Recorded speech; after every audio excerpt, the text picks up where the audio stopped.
Hola, hola, ¿cómo están? Bienvenidos a este nuevo episodio del podcast. El día de hoy, como ya les había comentado por mis redes sociales, vamos a tener aquí en el podcast la lectura de un libro llamado Biology.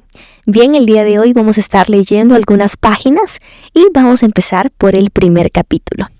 A Rush of Blood to the Head, el estudio de neuromarketing más grande realizado hasta la fecha. No era de extrañar que los fumadores estuvieran inquietos, preocupados, sin saber muy bien qué les esperaba. Casi indiferentes a la lluvia y los nubarrones, se arremolinaban en el exterior de las instalaciones médicas, donde funciona el Centro para la Ciencia de las Imágenes Cerebrales de Londres, Inglaterra. Algunos se describían a sí mismos como fumadores sociales. Un cigarrillo por la mañana, otro después del almuerzo y quizá media docena más en caso de parranda nocturna con los amigos. Otros se confesaban adictos a 2 cajetillas diarias desde hace tiempo. Todos ellos eran fieles a una sola marca, Marlboro o Camel. Según las reglas del estudio, sabían que no podrían fumar durante 4 horas. De manera que estaban concentrados en acumular tanto alquitrán y tanta nicotina en su organismo como fuera posible. Entre calada y calada intercambiaban encendedores, fósforos, anillos de humo, temores. ¿Esto dolerá? George Orwell estaría feliz con esto. ¿Creen que la máquina podrá leer mi mente? En el interior del edificio de blancos pasillos y puertas grises, el escenario era como corresponde a un laboratorio médico, impoluto, austero, impersonal. Al iniciarse el estudio, tomé asiento detrás de una gran ventana de vidrio en una cabina de mando parecida a la de un avión. Atestaba de escritorios, equipos digitales, 3 ordenadores enormes y un grupo de investigadores vestidos de blanco. Desde allí observaba una sala dominada por una máquina de resonancia magnética funcional, fMRI en sus siglas en inglés. De proporciones gigantescas, esa máquina de $4 millones parecía una especie de escultura en forma de rosca, con una lengua muy larga y dura. La resonancia magnética funcional es la técnica más avanzada disponible actualmente para estudiar el cerebro y mide las propiedades magnéticas de la hemoglobina, el componente de los glóbulos rojos encargados de llevar el oxígeno a todas las células del cuerpo. En otras palabras, la resonancia magnética funcional mide la cantidad de sangre oxigenada presente en todos los puntos del cerebro y permite estudiar áreas puntuales de apenas 1 milímetro. Lo que sucede es que, cuando el cerebro está funcionando, cuanto más grande es su consumo de combustible, mayor es el flujo de sangre oxigenada al sitio en cuestión. Así, durante la resonancia magnética funcional, cuando una porción del cerebro está en uso, la zona se enciende como una llama roja. Al registrar los patrones de activación, los neurocientíficos pueden determinar qué arterias específicas del cerebro funcionan en un determinado momento.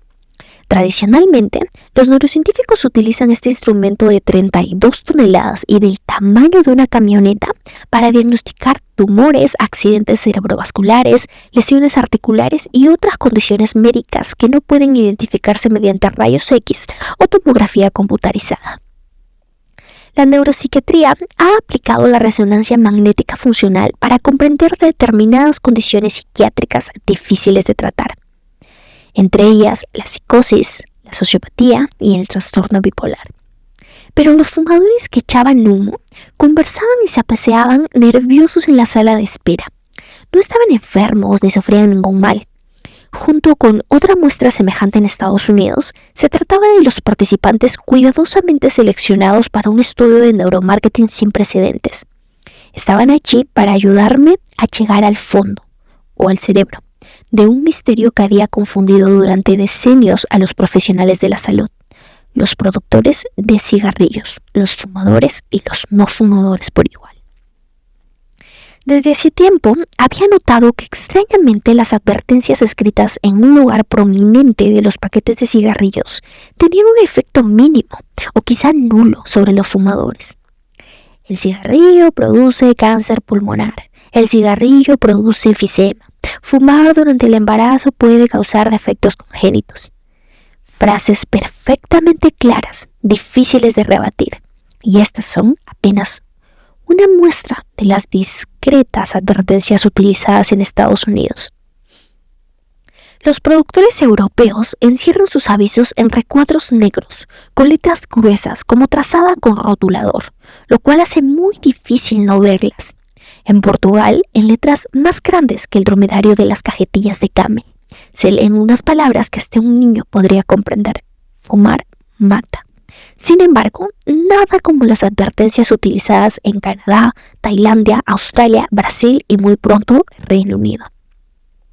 Son imágenes horripilantes de la realidad forense a todo color, en las que aparecen tumores pulmonares, pies y dedos gangrenados y las llagas abiertas y los dientes podridos asociados con el cáncer de boca y laringe.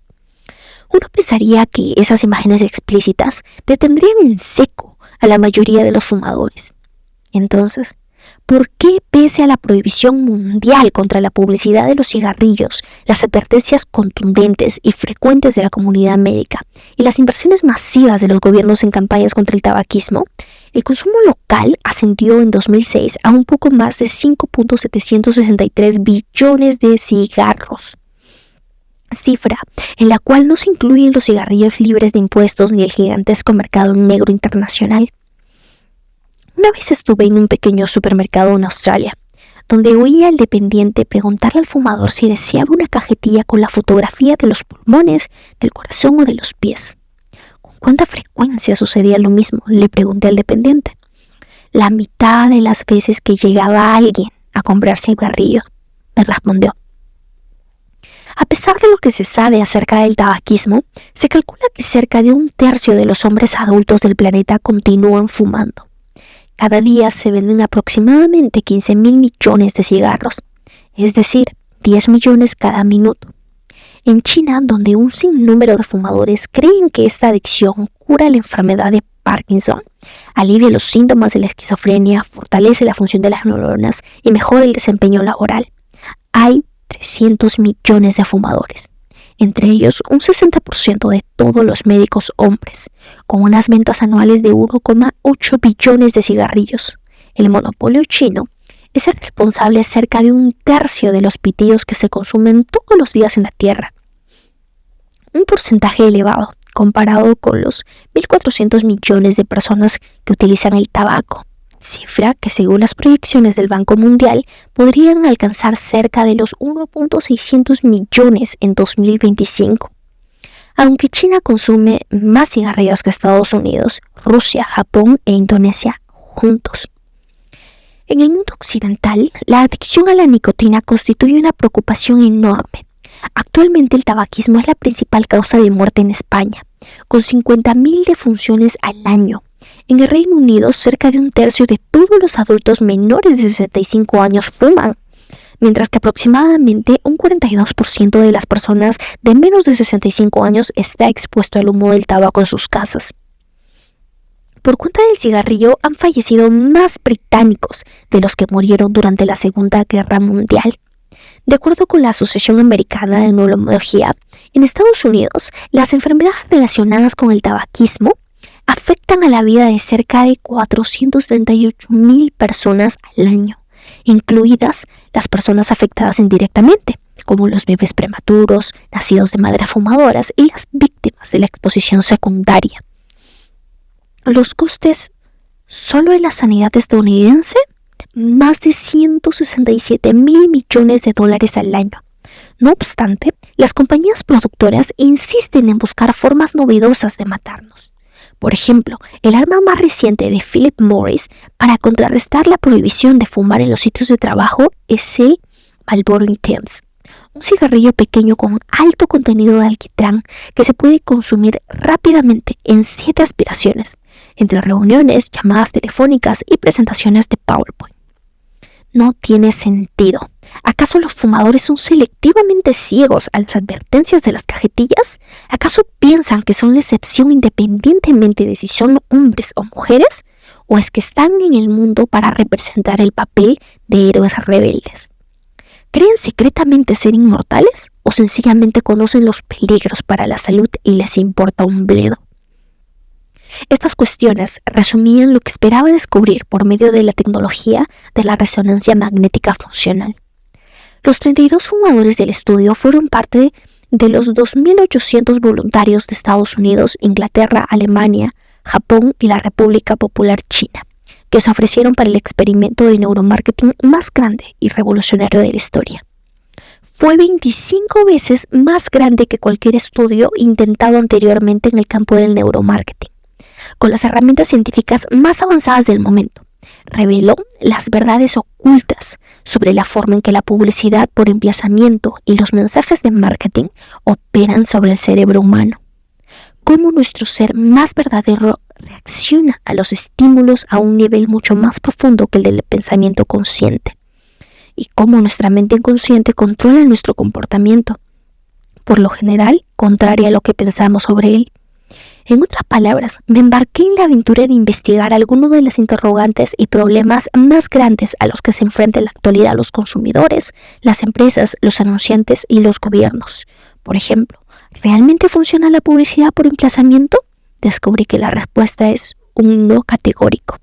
¿Cuán poderosos son los logotipos de las marcas? El aroma y el sonido son más poderosos que cualquier logotipo por sí solo. ¿Todavía hay publicidad subliminal? Sí, y probablemente influyó en lo que usted compró el otro día en el pequeño supermercado. ¿Inciden en nuestro comportamiento de compra las principales religiones del mundo? Claro que sí, y cada vez más. ¿Qué efecto tienen las advertencias y los llamamientos a la responsabilidad? ¿Funciona el sexo en la publicidad? Realmente no. Y cuanto más explícito podría llegar a ser. Desde principio a fin dediqué a este estudio, iniciado a comienzos de 2004, casi 3 años de mi vida. Su coste ascendió a cerca de $7 millones, aportados por 8 compañías multinacionales, y se realizaron múltiples experimentos con la participación de miles de voluntarios del mundo entero, además de 200 investigadores, 10 profesores y doctores y un comité de ética. Se emplearon 2 de los instrumentos más sofisticados del mundo en la elaboración de imágenes cerebrales. La supervisora del equipo de investigadores fue la doctora Gemma Colbert, quien dirige la Cátedra de Imágenes Cerebrales Aplicadas en la Universidad de Warwick, Inglaterra, y es fundadora de Neuroscience en Oxford, y el profesor Richard Silverstein, director ejecutivo de NeuroInsight en Australia.